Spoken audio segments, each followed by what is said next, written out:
Tuberculose de mon vivant, c'est le slogan de la Journée mondiale de lutte contre la maladie. Une occasion pour offrir la possibilité aux personnes touchées et aux acteurs de poursuivre la collaboration en vue d'éliminer la tuberculose de notre vivant, cela grâce à la sensibilisation et à l'action. Le Mali saura ce soir si oui ou non le Conseil de sécurité de l'ONU autorise le déploiement d'une force africaine dans le nord du pays. Les 15 membres sont réunis en ce moment même pour passer au vote et il semblerait aux premières nouvelles qu'ils pourraient voter oui. Nous en parlerons tout à l'heure avec Salif Sanogo. Madame, Monsieur, bonsoir. Merci d'être avec nous. Bienvenue dans ce journal que nous ouvrons avec les activités du président de la République par intérim. Le professeur Diankouna Traoré a reçu ce matin en audience une délégation de parlementaires français venus pour comprendre davantage les difficultés que vivent les populations du nord de notre pays. Juste après, c'est l'ambassadeur du Royaume d'Espagne en fin de mission au Mali qui a été reçu. Le compte-rendu des audiences, c'est avec Mahamadou Doumbia. Au programme des audiences à la présidence de la République, ce sont des parlementaires français qui ont été d'abord reçus par le président de la République par intérim, Diankouna Traoré. Au menu de ce tête-à-tête, la situation regrettable que vive la population du nord de notre pays et qui doit être mieux appréhendée tant par la droite que la gauche française. Nous sommes ici dans une mission encore une fois bipartisane, la droite et la gauche ensemble, pour donner un coup de main au Mali, parce que nous sommes concernés par l'intégrité territoriale de votre pays. Souhaitons, je crois qu'on peut tous les deux souhaiter que 2013 soit une année où l'intégrité territoriale du Mali soit pleinement recouvrée et où on est en même temps une situation où la démocratie soit pleinement recouvrée après la transition. Il y a des perspectives qui nous rassurent un peu, mais il faut que tout le monde s'y mette, y compris les pays comme le nôtre qui ont à cœur d'aider le Mali, de résoudre le problème de son intégrité et de la sécurité, bien entendu, et du développement. Est-ce que vous avez un mot à l'endroit du peuple malien? Nous saluons le peuple malien, nous sommes avec lui, nous sommes à ses côtés, notre présence en témoigne, majorité opposition confondue, toute la France. Nous mobilisons l'Union européenne, nous mobilisons les Nations unies, comme vous le savez, et donc nous ne sommes pas prêts de détacher notre regard du peuple malien et du Mali. Ensuite, ce fut le tour de l'ambassadeur extraordinaire et plénipotentiaire du Royaume d'Espagne d'être reçu par le président de la République par intérim, Diankouna Traoré. L'ambassadeur en fin de mission garde un souvenir inébranlable de notre pays. Je quitte le Mali avec beaucoup de tristesse.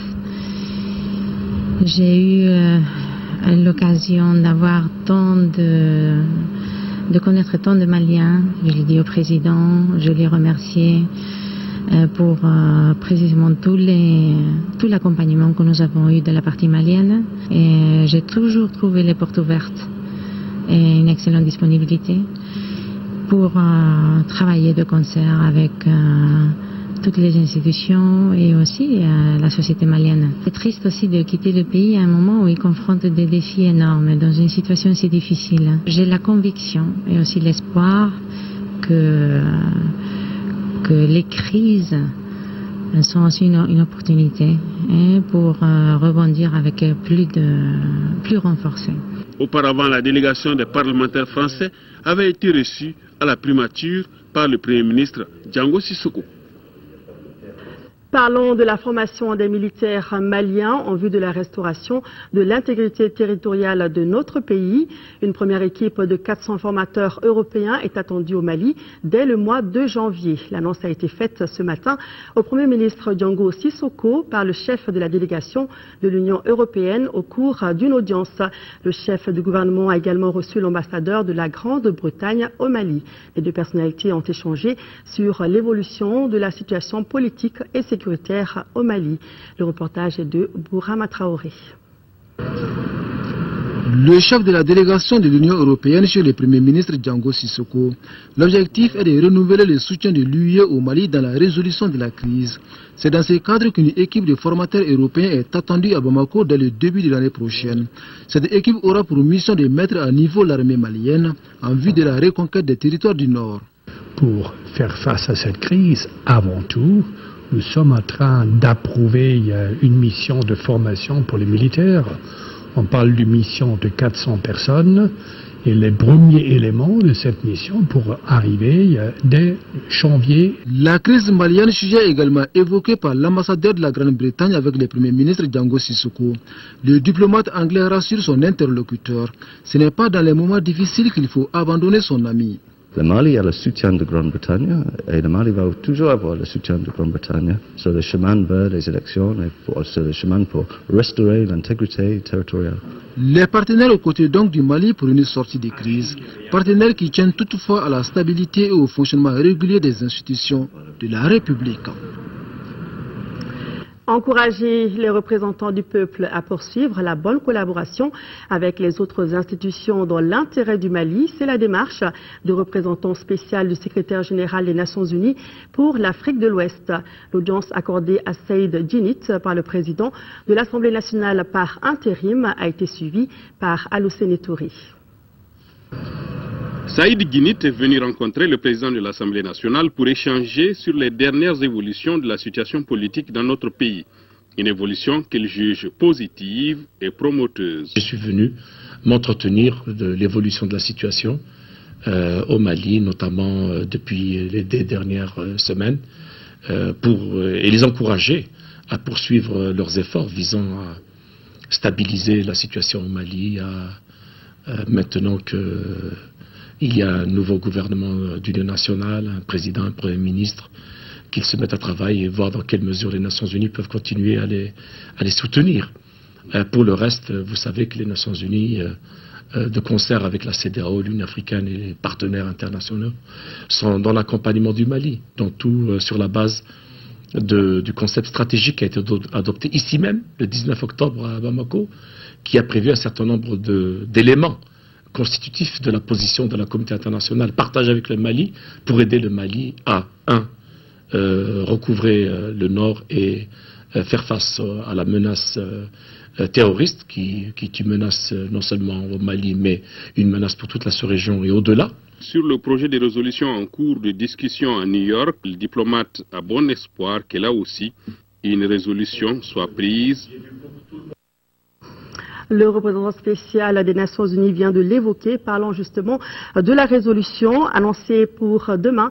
C'est finalement en ce moment même que le Conseil de sécurité des Nations Unies se réunit à New York pour l'adoption de la résolution devant autoriser le déploiement de la force d'intervention dans les régions du nord du Mali.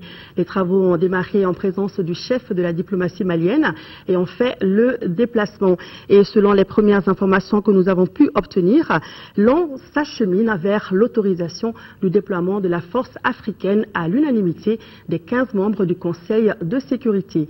Pour les détails, nous allons retrouver sur place Salif Sanogo, que nous avons pu joindre il y a juste quelques instants. Les travaux du Conseil de sécurité démarrent au moment même où les 15 membres semblent avoir trouvé un terrain d'entente. Les négociations ont été serrées jusqu'à la dernière minute et les uns et les autres n'ont perdu en aucun moment l'urgence de la situation en vue.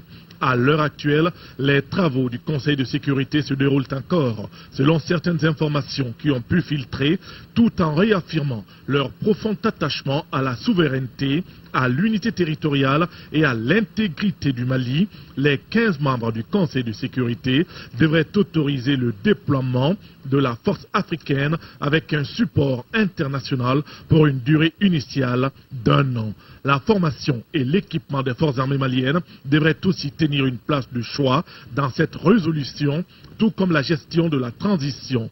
On peut signaler la présence du ministre des Affaires étrangères et de la coopération internationale, Tchéma Hubert Coulibaly, qui mène ici une discrète mais efficace diplomatie de coulisses avec l'appui de la représentation diplomatique du Mali auprès des Nations Unies. Merci Salif Sanogo. Nous vous retrouverons dans nos prochaines éditions pour les résultats du vote des membres du Conseil de sécurité des Nations Unies qui devront se prononcer sur l'accord ou non du déploiement de la force africaine. Et aux dernières nouvelles, il semblerait que l'on s'achemine vers une autorisation. En attendant d'autres nouvelles, nous poursuivons ce journal avec tout d'abord ce communiqué. Le président de l'Assemblée nationale porte à la connaissance des honorables députés qu'une séance plénière de la session extraordinaire en cours se tiendra le vendredi 21 décembre et jour suivant à partir de 10h dans la salle Modibo Keïta. Le projet d'ordre du jour porte sur les délibérations sur le projet de loi des finances 2013 et sur des communications. Le président s'est compté sur la présence effective des honorables députés. La séance est publique.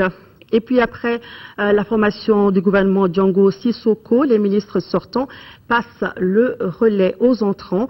Ainsi, ce jeudi, il y a eu des passations de services, notamment au ministère de l'Enseignement supérieur et de la Recherche scientifique, au ministère de la Culture et à celui de l'Équipement et de l'Aménagement du territoire. Une occasion pour les sortants de souhaiter plein succès à leurs successeurs. Le Mali va bénéficier de la mise en place d'un fonds pour prendre en charge les priorités de la transition. C'est l'une des principales recommandations issues de la réunion conjointe Mali, partenaires techniques et financiers. La réunion qui a pris fin hier a aussi permis de faire le point d'exécution du budget 2013. Modibo Mariko. La réunion conjointe gouvernement, partenaires techniques et financiers a permis d'adapter la revue budgétaire au contexte actuel pour prendre en compte les défis de la transition. Maliens et PTF ont ainsi passé au pain et pain l'exécution du budget 2012, la mobilisation des ressources internes ainsi que les systèmes de contrôle des finances publiques. Au terme des échanges, à défaut d'arriver à une reprise totale de la coopération, les partenaires ont montré de bonnes dispositions en mettant en place un fonds d'appui au programme économique. On a échangé sur la possibilité d'avoir par exemple un trust fund, un fonds pour éviter que la crise s'aggrave dans les secteurs chauds, par exemple. Ce fonds fiduciaire-là va rassembler les appuis que les uns et les autres donnent et il va servir à financer des postes de dépenses sur lesquels eux et nous allons convenir, et c'est des postes de dépenses qui auront été choisis à cause de leur importance pour la survie même de l'État du Mali, par exemple les élections. En 2013, l'appui au secteur agricole, l'appui aux secteurs sociaux, la santé et l'éducation. Pour ce qui concerne les appuis budgétaires, les préalables pour l'Union européenne, par exemple, reste l'élaboration d'une feuille de route crédible et consensuelle. Car selon les chefs de file des partenaires, aux deux objectifs connus de la transition, l'on pourrait désormais ajouter un troisième qui est d'empêcher que la situation actuelle n'aggrave les défis dans les secteurs sociaux. Au vu de l'ampleur et la gravité de la situation, les ministres en appellent à la trêve sur le front social. Tous ceux qui pensent qu'ils ont des choses à demander à l'État, qui pensent qu'ils sont dans leurs droits, qu'ils sont dans leur légitimité. Je ne conteste ni les droits ni les légitimités, mais je voudrais que chacun accepte que la situation du pays est difficile et que nous n'avons pas aujourd'hui les moyens de dépenser plus que ce que nous avons. Les regards sont donc tournés vers le 1er février, date du conseil d'administration du FMI sur le dossier du Mali. Atelier d'échange sur les préparatifs des prochaines élections au Mali. Ça se passe ici à Bamako, organisé par la Fondation Centre Malien pour le dialogue interparti et la démocratie. Cet atelier vise entre autres à contribuer à l'édification d'un environnement favorable à l'organisation d'élections transparentes, paisibles et crédibles. Il vise également à diagnostiquer les difficultés en rapport avec la préparation de ces élections, nous informe Daouda Sidiki Diarra. L'organisation des prochaines élections suscite un certain nombre de questions liées entre autres au choix du fichier électoral et à la crédibilité de ces élections. C'est pourquoi les acteurs politiques et institutionnels doivent réfléchir et apporter des réponses pour aider le processus démocratique malien à franchir un autre cap. Afin d'y parvenir, la Fondation Centre Malien pour le dialogue interparti et la démocratie a décidé de soutenir les réflexions autour de ces différentes questions, d'où l'organisation de cet atelier d'échange sur les préparatifs des élections prochaines. La perspective des prochaines élections, qui constitue une étape importante du processus démocratique malien, offre l'opportunité à la Fondation CEMDID d'initier et d'animer un cadre de débat pour contribuer à l'émergence d'un environnement favorable, garant de l'organisation d'élections crédibles et apaisées. Ces échanges d'idées doivent permettre aux différents acteurs de poser des actes utiles pour une meilleure organisation d'élections libres, transparentes et apaisées au Mali. Pour le département de l'administration territoriale, il reste constant que la préparation des élections doit s'opérer en même temps que la recherche des voies et moyens pour le recouvrement de l'intégrité territoriale du pays. C'est pour cette raison que nous travaillons pour que les conditions techniques et matérielles soient réunies au moment opportun afin que notre pays organise des élections crédibles et apaisées. À l'issue des travaux, les participants ont recommandé, entre autres, que la préparation des élections prochaines se tienne concomitamment avec la reconquête des zones occupées, que les fichiers biométriques soient retenus pour les élections à venir et que le gouvernement s'emploie à proposer dans les meilleurs délais un chronogramme des élections. Le bureau du vérificateur général vient d'organiser une journée de concertation entre les autorités judiciaires chargées des pôles économiques et financiers et son personnel. La présentation du bureau du vérificateur général et le processus de dénonciation des faits aux tribunaux sont les sujets au centre des échanges. Agali Agissa nous en dit plus. Le vérificateur général et les autorités judiciaires chargées des pôles économiques sont des entités complémentaires. Et c'est justement pour renforcer les rapports de collaboration que le bureau du vérificateur général a organisé cette journée de concertation. Nous voilà aujourd'hui avec les autorités judiciaires responsables des poursuites, de l'instruction et du jugement des dénonciations pour, j'espère, des échanges féconds en vue d'établir des mécanismes appropriés permettant de lutter efficacement contre la corruption et la délinquance financière.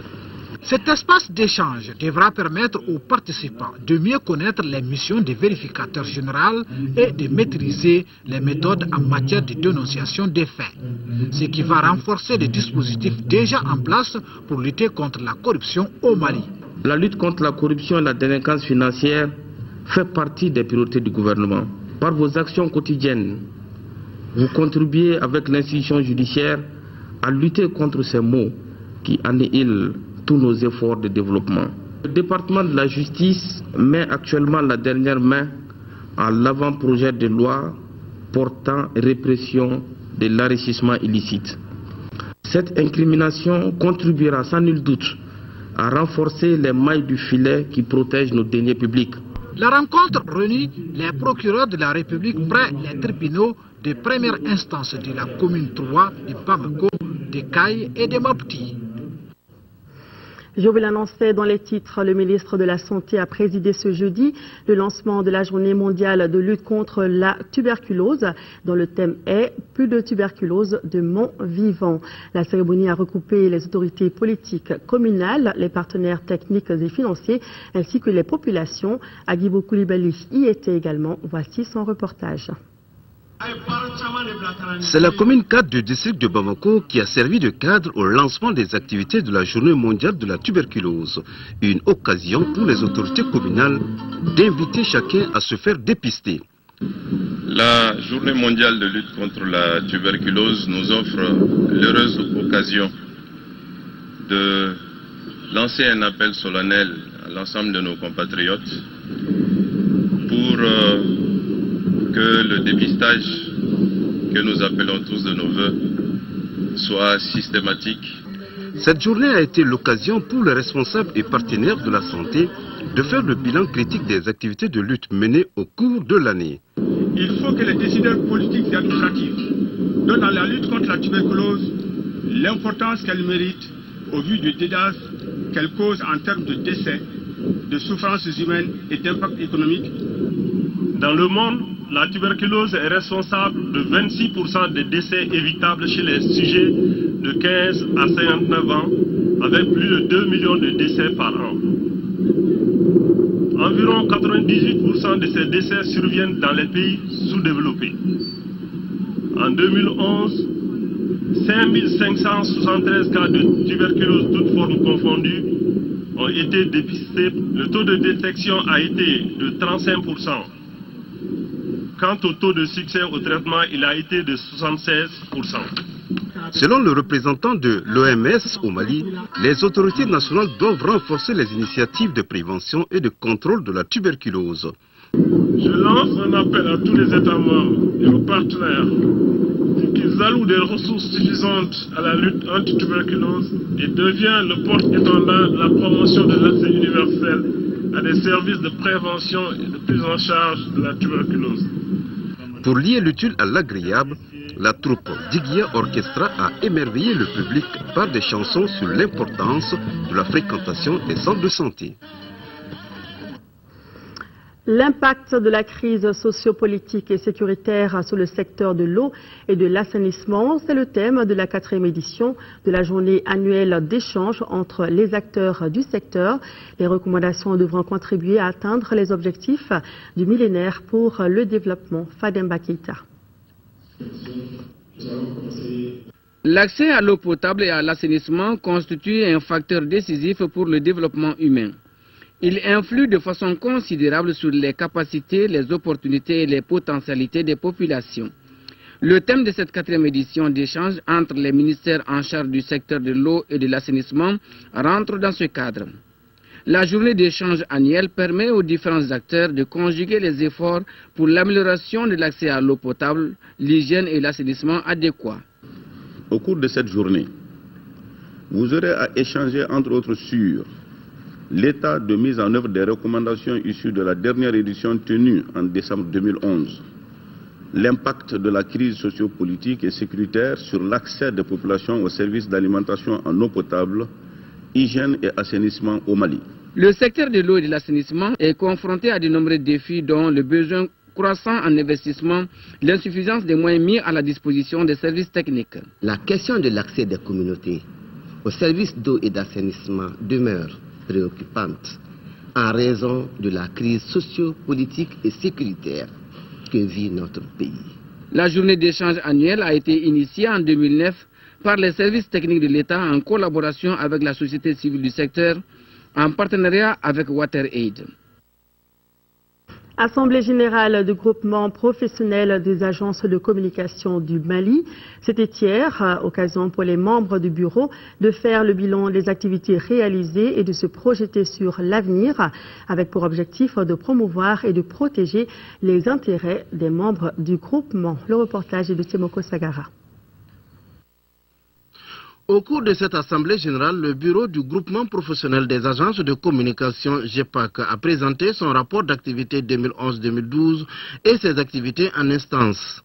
Ces activités ont pour nom l'exécution du plan de communication, le projet d'accord de partenariat avec l'ORTM, l'établissement d'une charte de bonne conduite et la réalisation d'un sondage sur les médias au Mali. L'organisation d'une journée de communication et le régime de la publicité figurent en bonne place dans la gamme des activités en instance. Vous savez que la communication est gérée par des lois datant de 1980 et qui sont des lois qui sont totalement désuètes. Donc si on a un bon soubassement, je suis convaincu qu'avec le contexte économique qui va évoluer, avec les exigences des différents clients que nous aurons, chaque agence va s'agrandir au bonheur de l'économie nationale. De 2011 à nos jours, le GEPAC a organisé une conférence de presse sur le projet de loi fixant le régime juridique de la publicité, le festival Onde de Liberté, où le GEPAC a élaboré des tissus du festival, la bande-annonce et les stands. Le groupement a obtenu la suppression de la TVA. Face à la crise au nord du Mali, le GEPAC a contribué à hauteur de 4 200 000 francs CFA à l'armée malienne. Il a également élaboré un document sur la stratégie de communication pour une cohésion sociale au Mali. Le groupement professionnel des agences de communication du Mali est né en 2010 et compte aujourd'hui 52 agences. Son but est de promouvoir et protéger les intérêts de ses membres vis-à-vis des pouvoirs publics et des organisations diverses à caractère officiel, privé ou syndical. Les concours d'intégration à la fonction publique se dérouleront du 22 au 31 décembre. Cette année, ils sont environ 59 000 candidats, toutes catégories et spécialités, à prendre part au concours. Pour plus d'informations, je vous propose d'écouter Moussa Tamoura, directeur du Centre national des concours de la fonction publique. Il est interrogé par Amadou Ouattara. Les concours auront bel et bien lieu comme programmé. Et vous venez de le dire, du 22 au 31 décembre. Tous les départements ont été impliqués et seront impliqués jusqu'à la fin du processus dans ce concours. toutes les DRH ont leurs représentants dans les commissions chargées des différentes activités du concours. Les départements qui n'ont pas de DRH, on a invité les représentants de leur DFM à travailler avec nous. En plus de ceci, la supervision est assurée en plus du cabinet par les 3 associations des jeunes diplômés qui sont nos partenaires. Avez-vous une idée des candidats inscrits?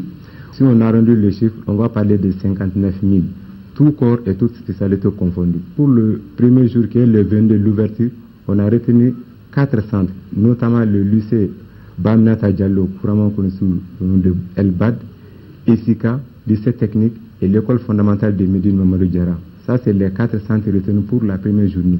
Par rapport aux autres journées, on a retenu en ce moment 6 centres. En plus de ces centres cités, on a ajouté Dar es Salaam et on a ajouté le CFP, plus Jean-Richard et Alfred Garçon. Comme c'est un concours national, il y a d'autres régions qui sont prévues et qui ont été retenues comme centres. Et le premier centre retenu au niveau régional, c'est le centre de Caille. Après Caille, Sigasso vient, Ségou et Mopti. Habituellement, Gao aussi constitue un centre. Mais cette année, exceptionnellement, compte tenu de la situation du pays, on a demandé aux candidats de Gao de postuler au niveau de tous les autres centres régionaux ou même de Bamako à leur choix. Les concours d'intégration à la fonction publique débuteront donc ce samedi 22 décembre. Bonne chance aux candidats. Première session du conseil d'administration du Centre national de promotion du volontariat au Mali. C'était ce matin à Bamako. L'organisation, le plan de travail 2013 et le projet de budget 2013 sont entre autres les sujets évoqués. Reportage de Rachel Tessougui. Les membres du conseil d'administration du Centre national de promotion du volontariat sont réunis pour valider le budget 2013 qui s'élève à 275 millions de francs CFA. En outre, plusieurs activités sont inscrites à l'agenda 2013 du centre. Les principales activités qui sont retenues dans le cadre de ce plan de travail 2013, c'est d'abord élaborer une politique nationale de volontariat au Mali. 2. Assurer également le renforcement de capacités des collectivités décentralisées dans le cadre du déploiement des volontaires nationaux. 3. Aller aussi dans le sens de promouvoir le volontariat Sud-Sud et Sud-Nord. Le plaidoyer à la mobilisation des ressources et la promotion, les activités liées à la promotion, à la valorisation du volontariat à travers des activités de communication. Le volontariat constitue un instrument de développement de proximité. Son opérationnalisation apportera plus rapidement des réponses aux attentes pertinentes des communautés. Le contingent de volontaires nationaux appuie sur le terrain des organisations de la société civile, des ONG, des organisations communautaires de base, des collectivités territoriales et contribue à la réduction de la pauvreté et à l'atteinte des objectifs du millénaire pour le développement. Le Centre national de promotion du volontariat appuie les populations dans les domaines de la santé, de l'éducation, de la décentralisation, de l'eau potable, l'agriculture, l'hygiène et le maraîchage. De son côté, l'Agence nationale de la sécurité sanitaire des aliments, ANSA, a tenu la 15e session de son conseil d'administration. Les administrateurs vont examiner les rapports d'activité et amender le budget prévisionnel équilibré en recettes et en dépenses à plus de 400 millions de francs CFA. Fatim Koné. Cette 15e session de l'Agence nationale de la sécurité sanitaire des aliments, ANSA, est marquée par 2 principales réalisations. Il s'agit de l'adoption du budget d'établissement de l'agence et de la réalisation du projet d'appui à la maîtrise des risques sanitaires et phytosanitaires au niveau de la filière mangue d'exportation du Mali. Hormis ces réalisations, l'ANSA a obtenu d'autres acquis. L'ANSA a fait un certain nombre de réalisations dans le domaine d'abord des études sur la sécurité sanitaire des aliments. Il y a un certain nombre d'études qui ont été menées sur le poisson, sur la viande. Nous avons déjà 3 doctorats qui sont en préparation, en plus des missions de contrôle et d'appui que nous menons régulièrement dans le domaine d'assurer la sécurité sanitaire des consommateurs maliens. Au menu de cette 15e session, l'examen et l'adoption du budget de l'agence, estimé à près de 419 millions de francs CFA pour l'année 2013. Le budget de l'année 2011, c'était de l'ordre de 500 millions. Et pour l'exercice que nous allons examiner 2012, il a été réduit, vu la situation politique que le pays traverse, presque de 20 à 25%. Nous estimons faire un plaidoyer auprès des partenaires parce que c'est une structure de recherche. Courant 2012, l'agence a connu quelques difficultés, à savoir les difficultés de financement, le problème de collaboration avec les structures de contrôle. Malgré ces difficultés non négligeables, les responsables veulent apporter des innovations en appliquant la mission principale de l'agence, celle de coordonner toutes les actions liées à la sécurité sanitaire des aliments et la communication dans le domaine. Donner un environnement social, socio-culturel viable aux personnes en situation de handicap, c'est un combat que mène le projet Accessibilité universelle de base. Le projet lancé en 2012 couvre certaines communes de Tombouctou et du district de Bamako. Les membres du comité de pilotage étaient réunis pour évaluer les activités menées. Reportage de Adama Koulibaly. L'accessibilité des personnes handicapées aux services de base, c'est la lutte que mènent les administrateurs d'un projet dénommé Accessibilité universelle aux services de base. Un comité de pilotage est installé pour la bonne réussite du projet. Ses membres étaient dans une rencontre d'évaluation des activités menées entre 2010 et 2012. Le projet socio-humanitaire lancé en 2010 couvre des communes de Tombouctou, de Raous, Bambara Maoudé, Gossi et de la commune 5 du district de Bamako. L'accessibilité des personnes en situation de handicap aux points d'eau potable, aux structures sanitaires, à un statut juridique avec l'enregistrement à la naissance, pour ne citer que ceci, sont des activités sur lesquelles travaille le projet. Ces activités qui avaient été bien ciblées au départ, avec la situation qui prévaut dans le pays, se sont élargies en prenant en compte d'autres charges sociales en faveur des déplacés résidant à Bamako. Au cours de la rencontre, il a été rappelé que le Mali compte plus d'1 160 000 personnes handicapées. Parmi elles, 90% n'ont pas accès à l'eau potable, 37% n'ont pas accès aux structures sanitaires. Direction la 5e région, 11e session du conseil d'administration de l'hôpital Sominé Dolo. La présentation du rapport d'activité médico-technique et financier 2012 et celle du projet de budget prévisionnel 2013 qui s'élève à plus de 900 millions de francs CFA était à l'ordre du jour. Retrouvons Amopti Aminata Touri. Cette 11e session du conseil d'administration qui s'est tenue dans les nouveaux locaux de l'hôpital Somino Dolo de Mopti à Sévaré a été l'occasion pour les administrateurs d'examiner l'état de mise en œuvre des recommandations de la 10e session, de présenter les rapports d'activité médico-technique et financier 2012, mais aussi de présenter le budget prévisionnel 2013 qui s'élève à plus de 900 millions de francs CFA. Nous avons deux objectifs principaux. C'est de faire fonctionner correctement cet hôpital-là. Et pour cela, il faut des consommables, les besoins qu'il faut pour faire fonctionner, mais il faut les ressources humaines qualifiées. Le budget va s'accentuer exactement sur beaucoup plus le fonctionnement et la formation. Le ressort de ce conseil que l'année 2012 s'est caractérisée par la crise du Nord. L'hôpital a vécu cette crise en deux phases. La première a été celle de la prise en charge de tous les blessés de guerre. La seconde a été celle de l'après-crise qui a été déterminante dans la prise en charge des déplacés du Nord. Cette 11e session se situe dans un cadre spécial. La crise que traverse notre pays actuellement.